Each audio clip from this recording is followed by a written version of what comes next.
continuing story of Peyton Place.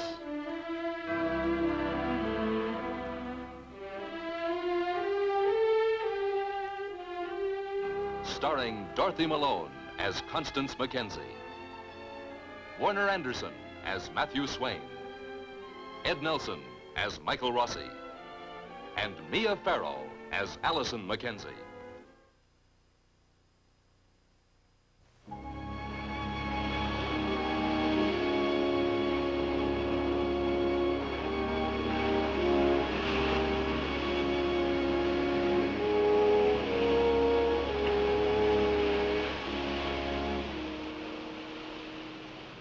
It's a long ride home for Rodney Harrington and Allison Mackenzie. They aren't talking much. They've said about all there is to say to one another at Tucker's Pond. That's the Lover's Lane at Peyton Place.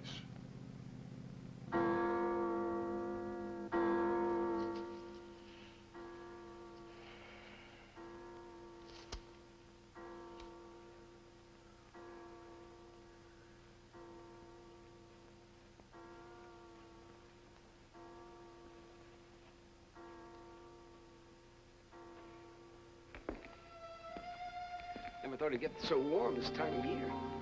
This is Indian summer, Dr. Rossi. Somehow I thought there'd be a chill, Mrs. Mackenzie. The chill comes quickly enough. And early? Some years. You never did tell me why you came to Peyton Place. Donald Brooks had died. He was a classmate of mine in college. His wife wrote to me. That's part of the reason. And the rest of it? People. You know, New York is a wonderful, wonderful city. I was born there. I grew up there. Somehow it just seems like there are too many faces now. That's how people just become faceless. They don't know you, you don't know them. It has its advantages. Has it, Miss Mackenzie?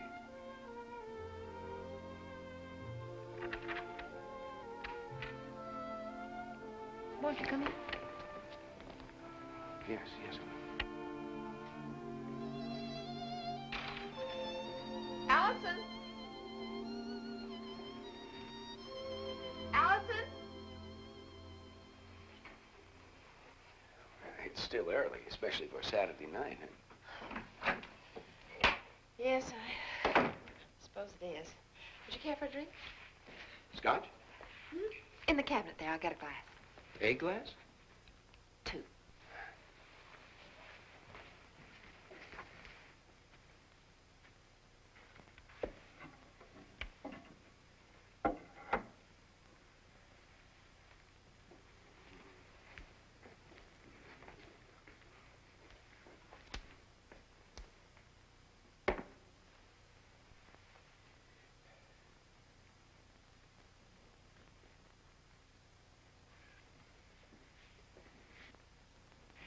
That's Allison's father.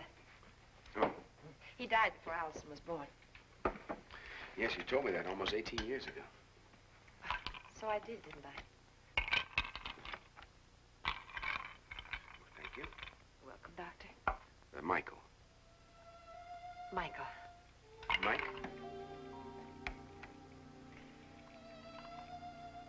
Mike. Constance? Connie. Connie. How do you like Peyton Place so far? Well, so far, it's a good deal like I thought it would be. It's quiet. Yet it's a good deal different from what I thought, too. It's not peaceful.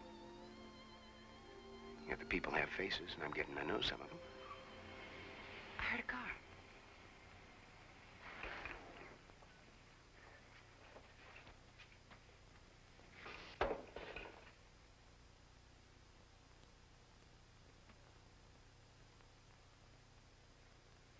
Allison.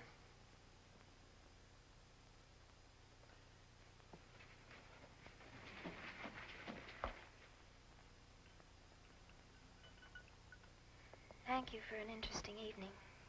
You're welcome. I guess we were kidding ourselves. Yes, I guess we were. I mean, you want someone who will... Well, what are we going to call it, Allison? You want someone who will respect you. Someone like my brother Norman, who won't make passes. I didn't say that, Rodney. Alice. Good night, Rodney. Alice.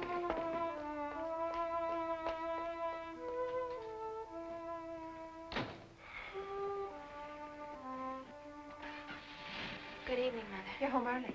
Yes, I know. Good evening, Dr. Rossi. Good evening, Allison. Will you excuse me, please? Well, I guess I'll just say good night. Will I see you tomorrow at the festival? Oh, yes. Good night, thanks. Good night.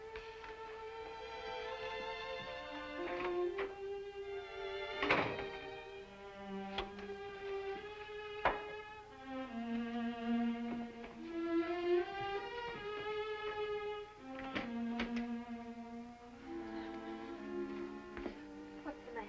Nothing. What happened? Nothing happened. We went to the shoreline, and then we went to Tucker's Pond. He took you there? I went there with him. Mother, why can't I be like other girls? What am I so afraid of? I like Rod. I like him. I want to be able to show it. I don't want to be so afraid of my feelings. Feelings are all right. Feelings are all right. You didn't let me finish. Mother, what's happening to me? Why can't I let myself feel things?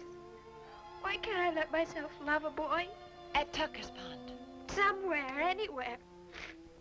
Mother, for all these years you haven't loved anybody, have you?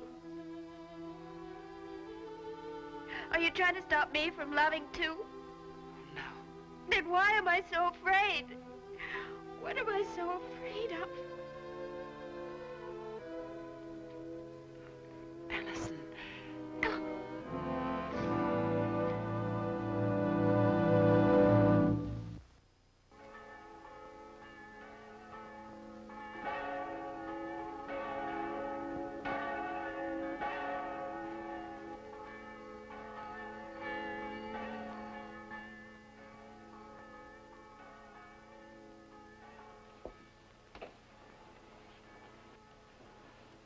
Is it sure?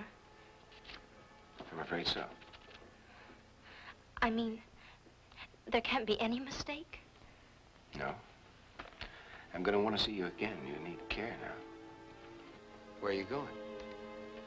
I'm not sure.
Morning, Matt.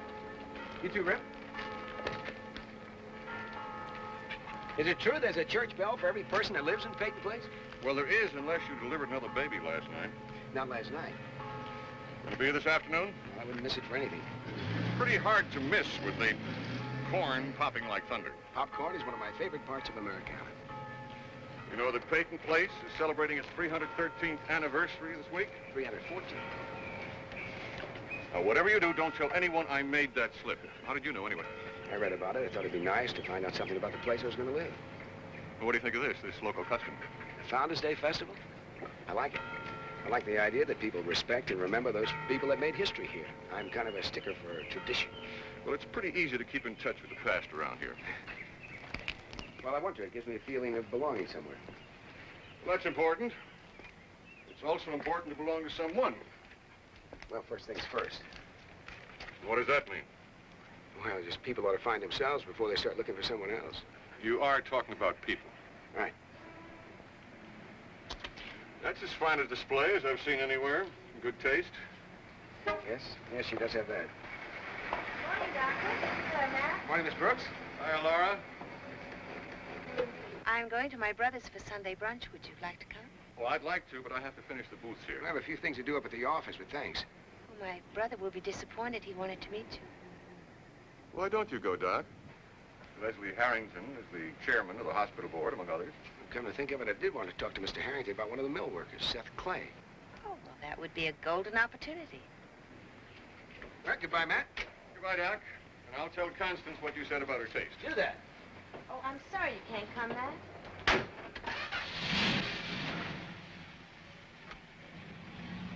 I'll just bet she's sorry.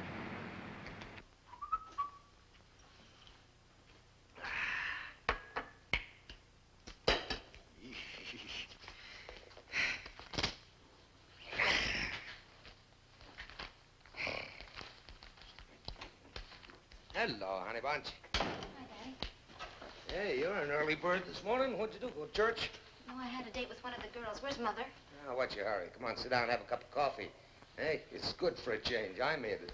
No, I think I'll change my clothes. You know, what are you gonna do, knock 'em dead over at the festival? Who cares about the festival? Ha! You and me both.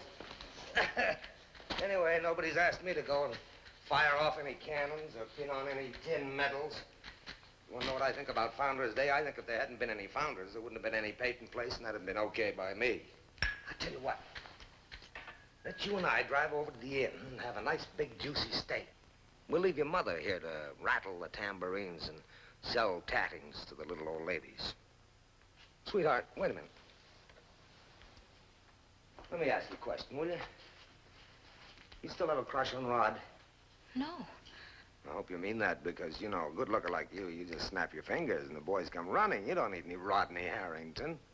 Besides, you're much too young to get serious yet. There's lots of time for that. I'll find you a boy one of these days. One who's good enough for you, too. But in the meantime, you've got lots of time, right? Sure. Sure. And we'll have some fun, too. Because you're my little girl, you know. You're my baby.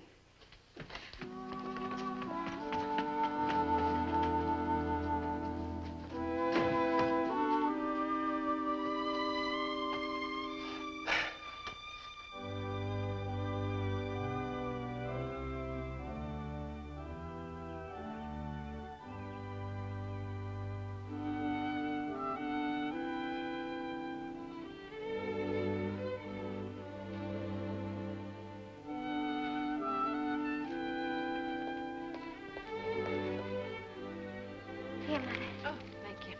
They're so beautiful. Yes. I wish they could bloom all year round, right through the ice and snow. It's a hardy bush. It'll bloom next year. They're fading early this year. Means an early frost. Ever since I can remember, we've trimmed these bushes together. And I always feel the same way. Sort of sad. Do you? Well, I like the turning of the leaves, falling of the snow. The leaves turn before they fall. The snow falls before it melts. Here, well, let's get all we can, huh? There's an extra vase down in the basement. I'll bring some up to my room. All righty. Hello, Allison. Hello, Mrs. Mackenzie. Hello, Rodney. Rodney?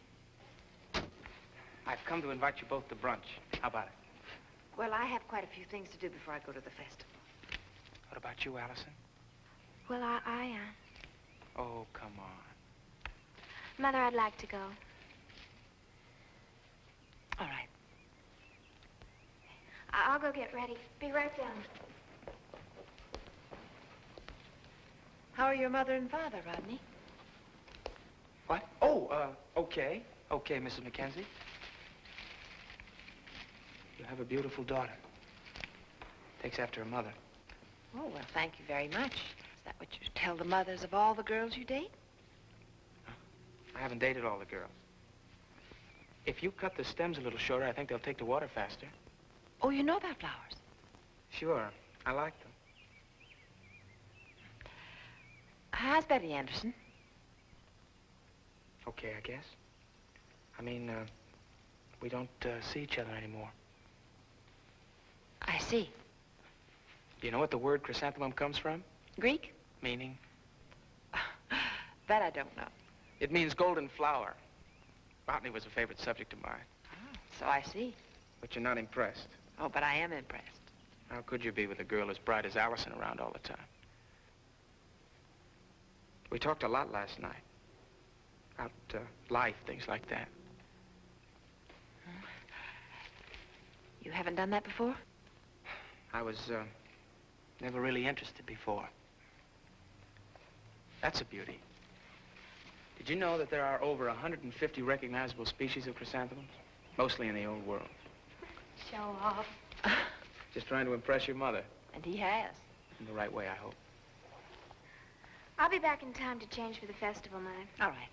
I'll drive very carefully, Mrs. Mackenzie. Don't worry. Goodbye. Bye.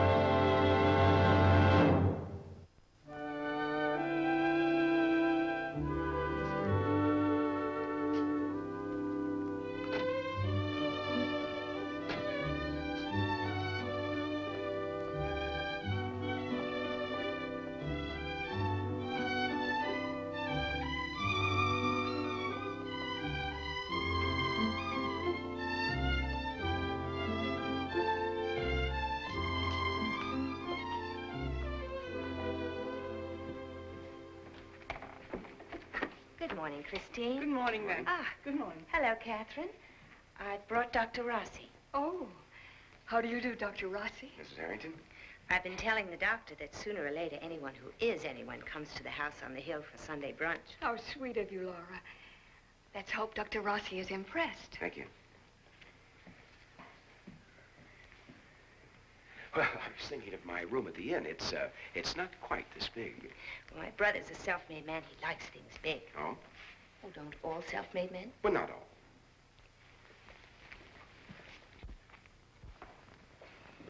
In her travels, my sister-in-law was bitten by a bug. Landed English gentry. Who's that with Laura? Dr. Rossi, the one from New York. Haven't you met? No. I thought he'd call me. He didn't. It's what a young doctor should do, call the older doctor. A little courtesy, Leslie, goes a long way, even in today's world. I'm sure he's anxious to meet you. Glad you could come, Dr. Rossi. Well, thank you, Miss Harrington. Or maybe I should thank Laura for bringing you. How are you? Fine. Dr. Rossi, Dr. Robert Morton. Well, I've heard a great deal about you, Dr. Morton. I've lived here all my life, practiced here all my life, too. There was even a time, and it doesn't seem so long ago to me, when I felt like the only doctor in Peyton Place. I don't suppose you're interested in ancient history. So many young men aren't. Well, I wouldn't say so, Dr. Morton. I have a lot to learn about Peyton Place and its people. And medicine? And medicine, yes, sir. Well, you've inherited a good practice from Dr. Brooks. And I might add, this young lady's husband was a very good doctor. I thought the world of him. He thought the world of you, Robert. Yes, he did. He usually consulted with me. Young doctors sometimes need to be guided. Long experience makes the doctor, not just books or new techniques. You agree? I'd say all three were important, Dr. Morton. Well, I'm starved. Well, if you're starved, come to the table. You know what I said to this young lady when I first met her? Katie, you've got the chicken pox. Now look at her. Cheeks still rosy. Or is that makeup? Dr. Rossi, you must be starved, too. Well, I have a feeling I struck out with Dr. Morton. And I have a feeling, thank you, that I'm to blame. Hi, Aunt Laura. Norman, this is Dr. Rossi, my nephew, Norman Harrington. Hello, Norman. Pleased to meet you, Dr. Rossi. Well, who are you taking to the festival, Allison? Maybe. Maybe. Why aren't you sure? I haven't asked her, that's why. Has it ever occurred to you that someone might beat you to it? Yes. Would you excuse me, please? The problems of the young. They can be painful, Mrs. Brooks.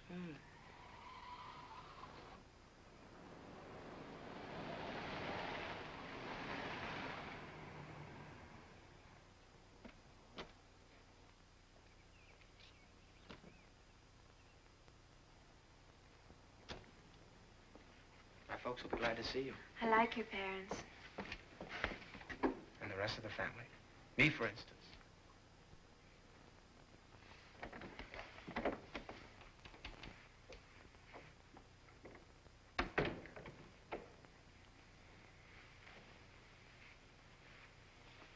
I hurt you last night. We better go in.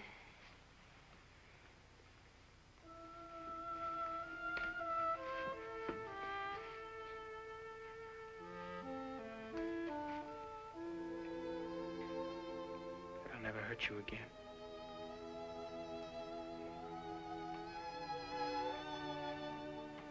Allison.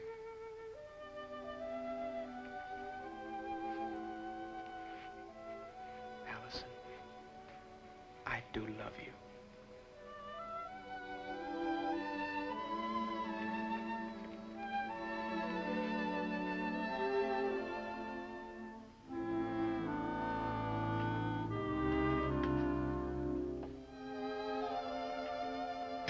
Betty, you'd think he'd guess. Who? Daddy. He'd probably be the last to know. Betty. Church bells were ringing. They were ringing when I went into his office, but nobody saw me. All the good people were at church. Oh, Betty, what are you trying to say? I did what you told me to. I went to see Dr. Rossi again. The bells were still ringing when I came out.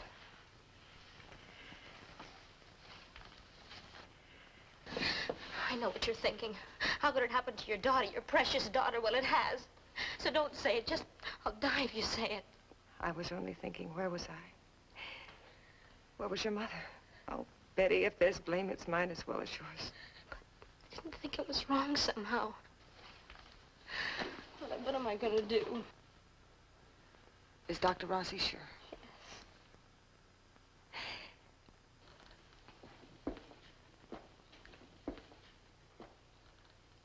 I just don't want to believe it.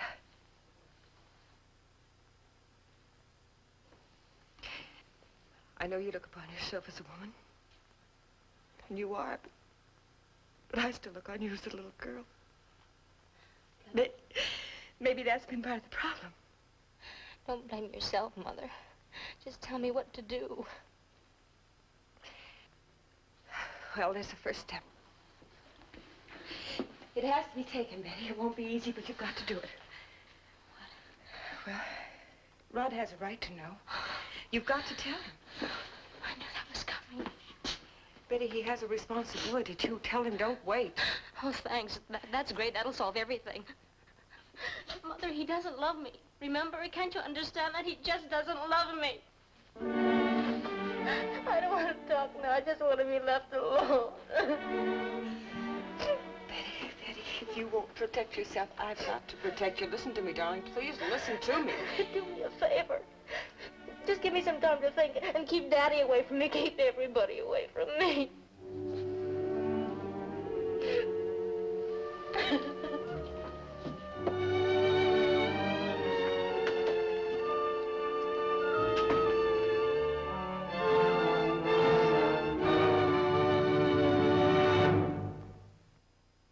Preview from the continuing story of Peyton Place. I was young and pretty when you married me, and my father owned the mill. Catherine, please. And now I'm not so young, and you run the mill. I built up that business for you and your father. And I've earned every cent I get out of it. Have you ever stopped to think, Leslie, what would happen to you if we separated? Betty, you can't run away from it. I'm not. Okay, I am, but I just found out this morning. Dr. Rossi wasn't sure until this morning. Just give me some time.